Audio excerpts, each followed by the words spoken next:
Ini adalah 10 kebiasaan yang bakalan menghambat progres penurunan kadar lemak di tubuh kita ini untuk bisa turun dengan paling cepat dan paling efektif ke kadar lemak di bawah 20%. Contohnya ya, kalau misalnya kadar lemak di bawah 20% itu, kita nggak akan ada lagi yang namanya perut buncit, oke? Bahkan perut kita itu, otot perutnya sudah mulai muncul tuh. Nah, 10 kebiasaan ini bakalan ngebikin lambat banget progres kita, bahkan nggak ada setiap minggunya kita nggak bakalan ngalamin penurunan berat badan ataupun lingkar perut apalagi kalau misalnya kita masih melakukan 10 kebiasaan yang terkesan sepele ini. Nah, apa aja kebiasaan-kebiasaannya? Kita langsung bahas aja satu persatu. Kalau misal kita mau menurunkan kadar lemak, terutama berat badan dan juga lingkar perut ya, dengan paling cepat dan paling efektif. Kayak misal klien-klien gue ini ya, turun 9 kg dalam waktu sebulan aja, lingkar perutnya juga 9 cm, mukanya jadi semakin bersih, orang-orang pun jadi notice ya, dia bilang sendiri, dan buncitnya langsung mulai rata. Ataupun buat yang perempuan, turun sebanyak 19 cm, dan berat badannya turun hampir 5 kg dalam 1 bulan. Dan banyak lagi klien-klien gue yang lainnya, followers kita juga turunnya dengan singkat 3,5 bulan gitu, turunnya 40 kilo, otot perutnya mulai kelihatan ya, kadar lemaknya di sekitaran 15%. Jadi yang paling pertama kebiasaannya yaitu adalah kita masih males jalan kaki. Jadi kemana-mana tuh kita selalu naik motor atau naik mobil. Bensin di tubuh kita ini, lemak di tubuh kita nggak pernah dipakai. Nah, kebiasaan yang kedua yaitu kita duduk terlalu lama, Pak. Bahkan ada studinya, teman-teman bisa baca di layar ini ya.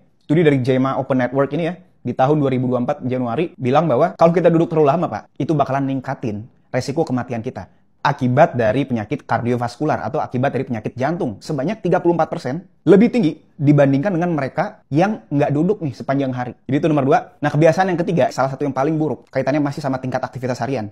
Kita tidak punya ukuran langkah harian kita. Karena apa? Karena kalau tanpa target, kita pakai perasaan aja. Padahal baru jalannya apa? Baru 2000 langkah. Dan 2000 langkah itu termasuk sedentary lifestyle. Jadi itu masih sedentary, itu masih nggak aktif. Kita minimalnya itu berapa? Minimalnya 8.000 sampai 10.000 langkah. Nah, kebiasaan yang keempat, ini terkesan sepele. Tapi ini yang ngebikin teman-teman stuck terus. Yaitu apa? Yaitu terjebak mindset bahwa sekali-sekali itu nggak apa-apa. Tapi terlalu sering tuh, ya, mindset kayak gitu tuh terlalu sering munculnya. Kenapa? Karena masalahnya kalau kita setiap hari kayak gitu ya punya mindset kayak tadi, kita bakalan jalan di tempat progresnya. Jadi kita juga wajib untuk memberikan ukuran, ibaratnya sekali-sekali tadi, itu maksimal 1 bulan sekali. Nah, kebiasaan yang kelima, ini sering banget ya klien-klien gue lakuin ketika dia progresnya udah bagus banget. Makan di luar tanpa mengontrol porsi dan makannya terlalu sering, lebih dari 3 kali seminggu. Kenapa? Karena buat teman-teman yang nggak tahu ya, restoran itu, mereka membuat makanan, berkompetisi dengan restoran lain, mereka bikin makanan itu seenak mungkin, ya, sejuicy mungkin. Bukan bikin makanan sesehat mungkin biar kita jadi sehat, enggak. Mereka itu bikin seenak mungkin, sehingga kalorinya bisa berlipat-lipat. Jadi buat teman-teman harus pahamin itu dulu. Mereka tuh nyari cuan dari makanan seenak mungkin. Nah, kebiasaan yang keenam, yang buruk banget juga, kita masih mengkonsumsi setiap hari makanan dan minuman yang dilabeli sehat. Tapi gulanya tinggi, dan kalorinya itu tinggi. Ya, kalori dari lemak juga. Contohnya apa? Misal kita pagi-pagi, katanya kopi itu menyehatkan kita, ya kan bakalan membantu pembakaran lemak. Tapi kalau kopinya dicampur sama gula, lu tambahin susu, lu tambahin topping, itu yang ada apa? Yang ada lu naik berat badan. Lu bukan mesin pembakar lemak badan lu, mesin penimbun lemak jadinya badan kita ya. Nah, kebiasaan yang ketujuh, ini adalah kebiasaan yang paling fatal kalau kita masih ngelakuin kebiasaan ini. Yaitu apa? Yaitu kita kekurangan protein setiap hari. Nah, kebiasaan ke-8, ini juga wajib diperbaiki lagi nih. Terutama buat teman-teman yang stres pekerjaannya tinggi banget. Yaitu adalah tidurnya masih kurang, di bawah 7 jam. Nah, kebiasaan yang ke-9, kaitannya sama stres pekerjaan ya. Kita masih multitasking berlebihan yang menyebabkan stres kita tuh naik tanpa kita sadari. Jadi kita harus nge-manage dengan baik ya. Kerjain yang paling berat dulu di hari pertama.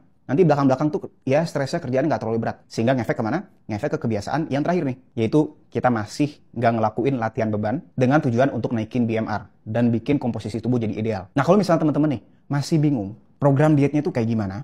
Makanan di rumah itu masaknya gimana? Bumbu yang enak-enak? Porsi makannya, cara masaknya, link-link pembelian bahan makanannya di mana? Dan juga kalau lagi di luar, itu makannya apa aja? Restorannya yang sesuai dengan program kita ya, yang nurunin berat badan. Ojek online pesannya apa aja, ataupun program latihan beban di rumah ataupun di tempat gym, itu ngapain aja setiap harinya, rutinitasnya. Nah, kalau misalnya teman-teman mau dibikinin itu semua, dan gua monitor langsung, supaya progresnya terjamin. Mau sesibuk apapun teman-teman bakalan bisa ngedapetin hasil, yaitu perut buncit kita bakalan nggak ada lagi, nggak gendut lagi,